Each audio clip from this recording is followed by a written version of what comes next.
Buen día a todos. Quería empezar saludando a todas las madres, deseándoles un feliz y bendecido día. A continuación vamos con el mensaje de hoy. Seguimos en el libro de Marcos, en el capítulo 1. Y a partir del versículo 16, la palabra dice: andando junto al mar de Galilea, vio a Simón y a Andrés, su hermano, que echaban la red en el mar, porque eran pescadores. Y les dijo Jesús: venid en pos de mí, y haré que seáis pescadores de hombres. Y dejando luego sus redes, le siguieron. Y pasando allí un poco más adelante, vio a Jacobo, hijo de Zebedeo, y a Juan, su hermano, también ellos en la barca que remendaban las redes. Y luego los llamó, y dejando a su padre Zebedeo en la barca con los jornaleros, le siguieron. Esta historia comienza una mañana en Galilea, cuando Jesús camina junto al lago. Luego hace una visita a la sinagoga de Capernaum, una visita por la tarde a la casa de Pedro y Andrés, y narra los eventos de una noche ocupada en esta ciudad, cuando miles se reúnen para ser ministrados por Jesús. El relato concluye con una vigilia de oración solitaria en el monte durante la madrugada. Por lo tanto, tenemos un total de unas casi 24 horas en este relato, todos reunidos en los breves recuerdos de Marco que él tenía de Jesús y las historias que Pedro le podría haber contado. Al leer las historias hay un tema que es evidente en los sucesos de este día, y ese tema es la autoridad de Jesús. La primera escena es encontrarse con estos hombres, con estos pescadores. Creo que sería un error pensar que esta es la primera vez que Jesús ve a los hombres.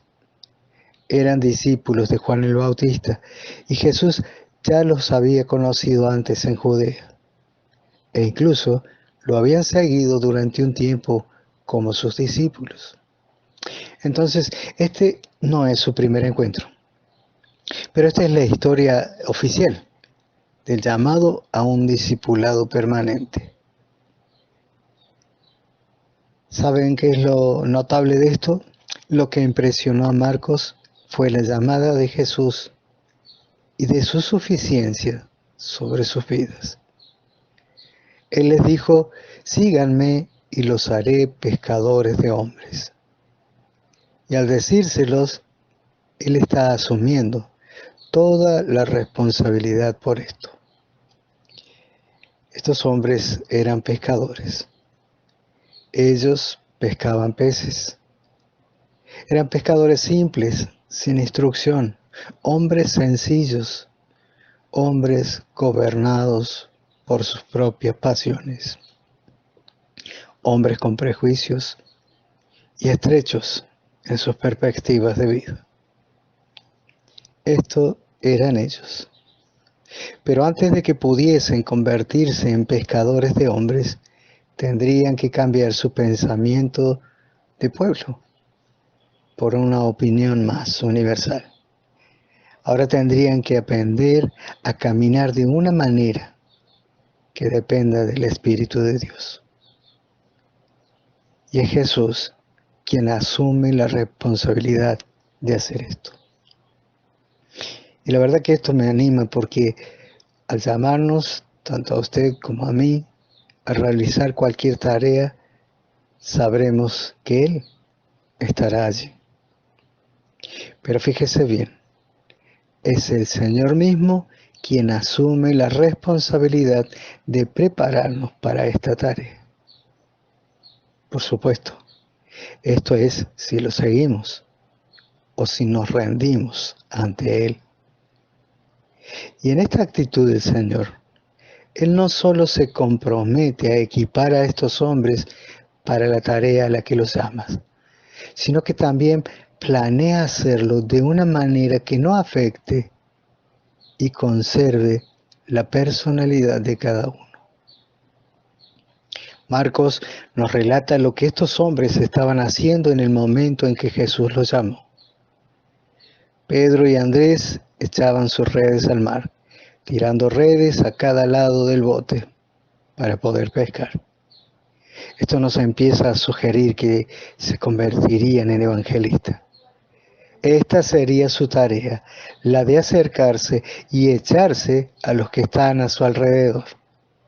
A medida que avanza el relato, veremos cómo Andrés se convierte en el discípulo que lleva a la gente a Jesús, así como ha llevado a su hermano Pedro a Cristo. Pedro se convierte en el gran evangelista cuando el día de Pentecostés predica el Evangelio a 3.000 personas. Ahora, Jacobo y Juan estaban haciendo otra cosa. Ellos estaban remendando sus redes. Jacobo y Juan estaban reparando, restaurando sus redes, preparándolas cuando Jesús los llamó. Este sería el trabajo que harían como pescadores de hombres. Lo harían como maestros, restaurando y equipando a los santos. Nuevamente, esto es lo que ves en la vida de estos hombres a lo largo de las Escrituras. Este es un pensamiento hermoso porque indica que cuando nuestro Señor nos llama, no solo nos equipa, sino que asume la plena responsabilidad de enseñarnos lo que necesitamos para cumplir con el llamado. Y lo hace de una manera tal que guarda nuestra personalidad, que nos marca como nosotros. Ahora tengo una pregunta. ¿Cómo puede Jesús obrar a través de nosotros sin destruir nuestra personalidad? Saben, mientras buscaba una respuesta, de repente vino algo a mi mente y que quería usarlo como una ilustración. Por ejemplo, cuando haces un trabajo, si enchufas una amoladora y un taladro eléctrico en el mismo tomacorriente, ¿funcionarían? Claro que sí. Ahora la pregunta es, ¿ambos harían lo mismo? Por supuesto que no. Ambos usan la misma corriente, pero no hacen la misma tarea. Así es con Jesús. Jesús es la energía en la vida cristiana. Él, solo Él, es capaz de vivir en nosotros y manifestarse a través de nosotros en cualquier exigencia de la vida. Pero el resultado siempre contiene algo de nuestra personalidad. Y me encanta esto. La gloria del llamado del cristianismo es que todos tenemos el poder del mismo Ser Supremo, pero que no perdemos nada de nuestra naturaleza.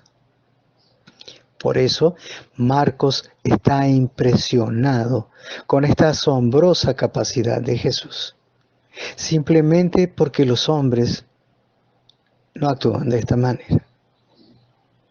Por ejemplo, si usted se inscribe en algún curso que hable sobre gestiones, charlas motivacionales y todas esas cosas, siempre lo llevarán a ser como parte de un molde. Y para ser honesto y con tristeza lo digo, esto también a veces sucede en los círculos cristianos. Pero Jesús no hace esto. Y Marcos se maravilla de la capacidad de este hombre asombroso. Ahora en los versículos 21 y 22 vamos a leer otra marca de autoridad que registra Marcos. Dice, y entraron en Capernaum, y los días de reposo, entrando en la sinagoga, enseñaba.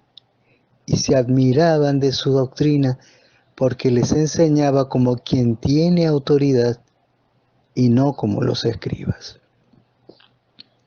Aquí Marcos se asombra por la comprensión de Jesús y su amplio conocimiento de la humanidad y de la vida. Pero especialmente estaba impresionado por la autoridad con la que él hablaba. Todos los presentes quedaron asombrados con su autoridad. No enseñó como los escribas a quienes estaban acostumbrados a escuchar. Jesús no hizo referencia a ninguna otra autoridad que no fuera él mismo. Sin embargo, sus palabras fueron tan suaves y fieles a los hábitos y a las realidades internas, tanto de hombres como de mujeres, de tal manera que ellos asentían con la cabeza. Por supuesto, porque ellos sabían que lo que él les decía era verdad. Esta es una descripción de cómo enseñó Jesús. Sus palabras tenían ese tono de verdad, y esto fue escuchado por todos los que lo oían hablar. Era una verdad que se confirmaba a sí misma, que correspondía a un convencimiento interior en cada persona que lo escuchaba, solo para que supieran que él conocía los secretos de la vida. Muchas veces me he sentido afligido al escuchar a personas que son cristianas, pero que están buscando referencias del mundo o en personas famosas. Pero son pocos los que hacen referencias a Dios o sobre asuntos de los que Dios tiene algo que decir. Estamos tan influenciados por el mundo que olvidamos lo fundamental. Y esto es que la única verdad es lo que se encuentra en las enseñanzas de Jesús. Debemos corregir nuestros pensamientos y sujetarnos solo a la verdad, que es Jesús. Por esta razón, en la sinagoga de Capernaum, todos se asombraron de las enseñanzas de Jesús.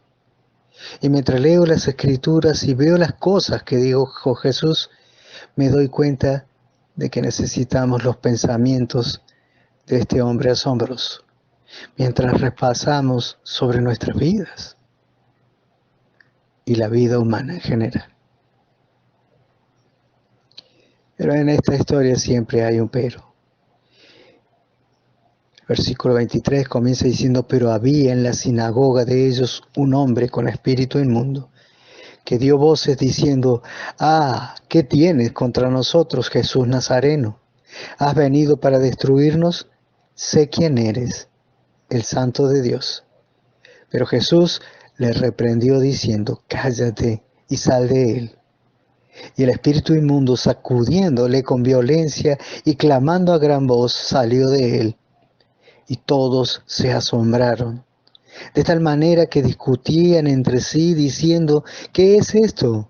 ¿Qué nueva doctrina es esta que con autoridad manda aún a los espíritus inmundos y le obedece? Y muy pronto se difundió su fama por toda la provincia alrededor de Galilea. Este párrafo empieza con un pero, que va a destacar otra marca de la autoridad de Jesús. Esta es una respuesta que destaca la enseñanza de Jesús en la sinagoga.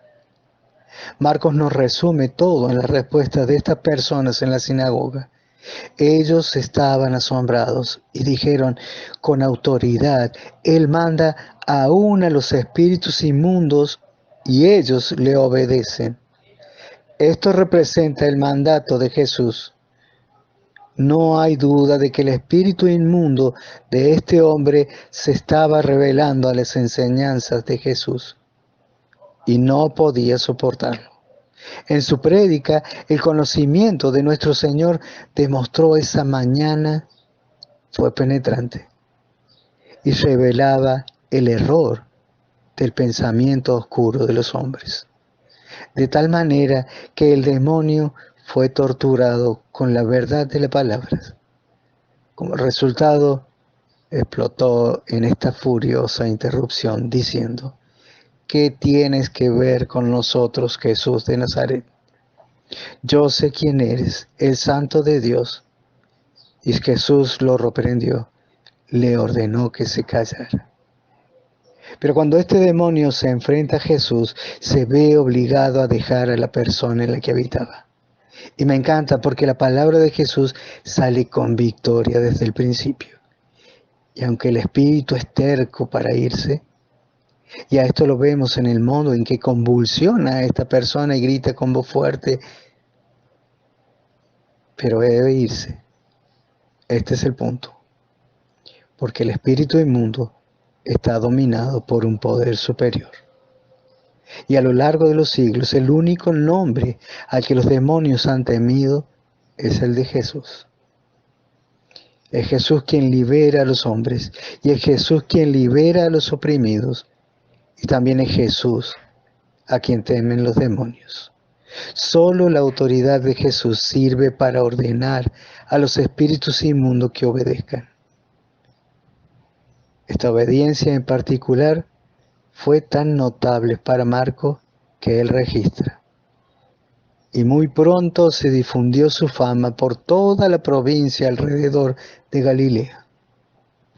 Cuando Marcos dice, y muy pronto, no se refiere a unos días o a unas semanas. Él quiere decir en pocas horas. Esta fue una situación tan extraordinaria que en cuestión de horas la noticia se había extendido por toda el área. De tal manera que al anochecer estaban trayendo a los enfermos y a los endemoniados a la ciudad para que Jesús los sanara. Se había corrido la voz como un reguero de pólvora. Aquí, en Capernaum, había alguien que podía dominar a los espíritus de las tinieblas y ellos obedecían. Bendita noticia. Al salir de la sinagoga, vinieron a casa de Simón y Andrés con Jacobo y Juan, y la suegra de Simón estaba acostada con fiebre, y enseguida le hablaron de ella. Entonces él se acercó, y la tomó de la mano, y la levantó, e inmediatamente le dejó la fiebre, y ella le servía. Esto es durante la tarde. Y ahora Marcos pone el acento en la compasión que impulsó a Jesús. Simón y Andrés habían invitado a Jesús, Santiago y Juan a casa con ellos, solo para descubrir que la suegra, quien tal vez los solía atender, estaba enferma. Entonces se disculparon con Jesús, le hablaron de ella, pareciera sugerir que incluso le pidieron que la curase. Pero en realidad creo que fue idea de Jesús el aliviarla. Pues cuando Jesús se enteró de la enfermedad, él mismo tomó la iniciativa. Se acercó a ella, la tomó de la mano y la levantó, y al instante la fiebre la abandonó. Y con un corazón agradecido, esta mujer recuperada atendió a estas personas esa misma tarde. Ahora bien, en realidad no fue un milagro necesario. Ella no estaba profundamente enferma. Sin duda la fiebre habría pasado y ella se habría recuperado en unos días. Pero es justamente esto lo que nos habla de la compasión de Jesús, quien casi con urgencia respondió al sufrimiento de esta mujer. Por leve que fuera, el Señor la tocó, la liberó y la devolvió al trabajo esa misma tarde. Marcos escribe para nosotros mostrándonos que este es un Cristo compasivo, que ministra con autoridad y con poder. La historia continúa y en el versículo 32 dice, cuando llegó la noche, luego que el sol se puso, le trajeron todos los que tenían enfermedades y a los endemoniados.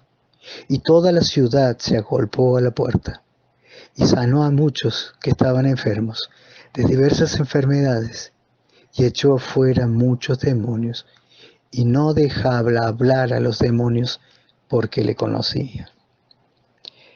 Al anochecer, terminaba ya el sábado y comenzaba a traer de la región vecina a todos los enfermos y endemoniados para que Jesús los sanara. Marcos nos dice que toda la ciudad se agolpó a la puerta. Entonces la gente le traía a sus enfermos y a los endemoniados para que los sanara.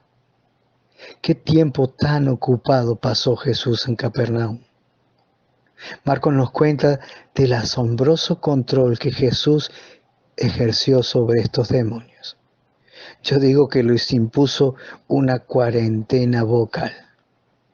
Los enmudeció.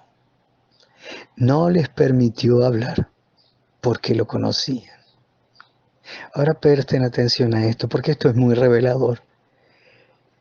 Es la primera indicación del deseo de Jesús, ese que mostró muchas veces, de restar importancia a lo espectacular, de mantenerlo todo bajo control, de restar importancia a la liberación de demonios y a la curación física. En varias ocasiones Jesús les dijo a los que sanaban, vayan y no se lo digan a nadie. Eso es, no le digas a nadie sobre esto. Simplemente acepta tu curación, pero no hagas correr la voz. Sin embargo, reiteradamente lo desobedecieron y pronto se supo de él. Tanto que ya no podía venir y ministrar en la ciudad debido a que las multitudes que lo seguían no podía hacerlo. Es evidente que Jesús no quería a estas multitudes, al menos no en estos términos.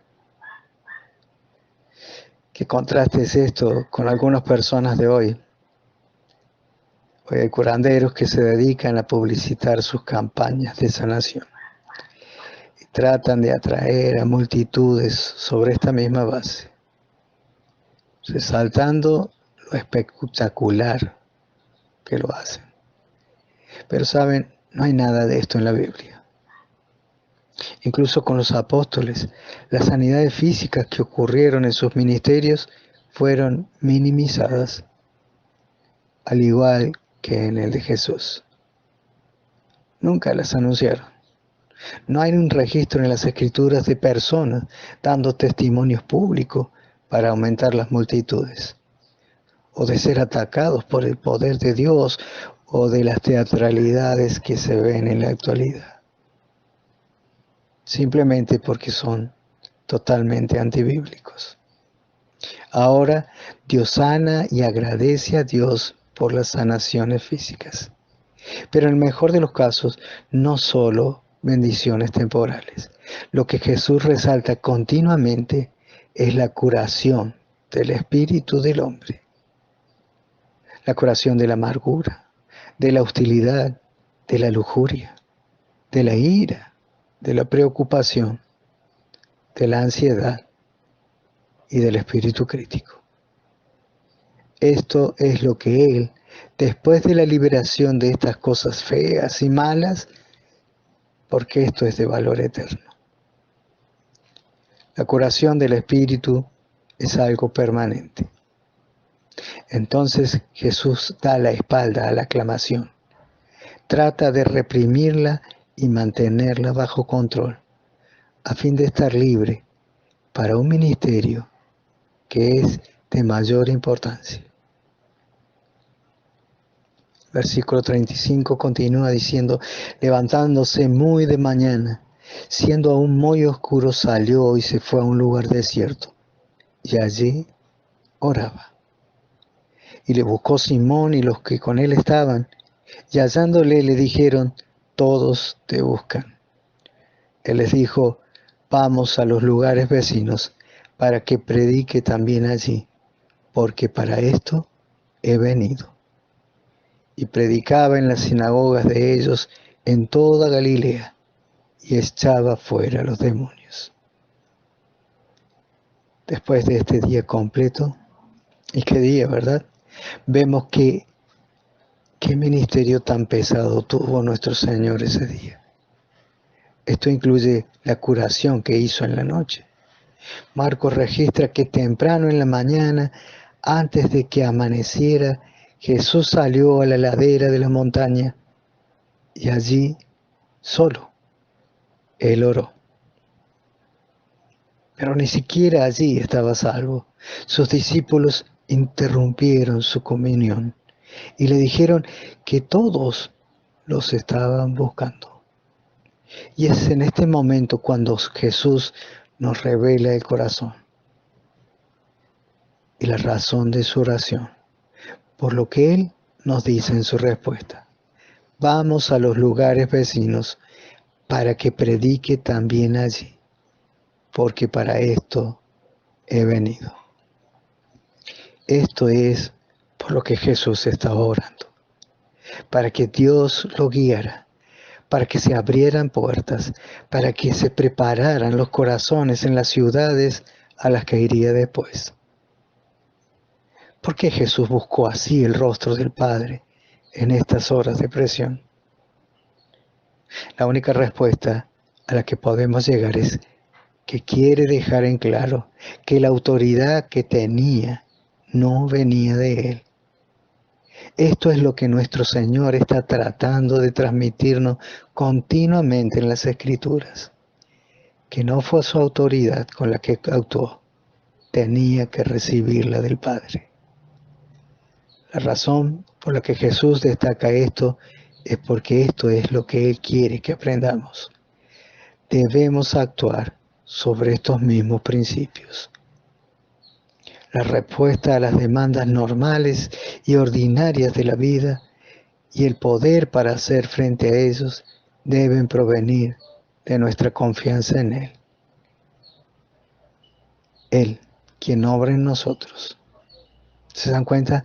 Lo tenemos a Él. Él que tiene autoridad en su llamado. Él que tiene autoridad sobre la palabra. Él que tiene autoridad sobre la enfermedad.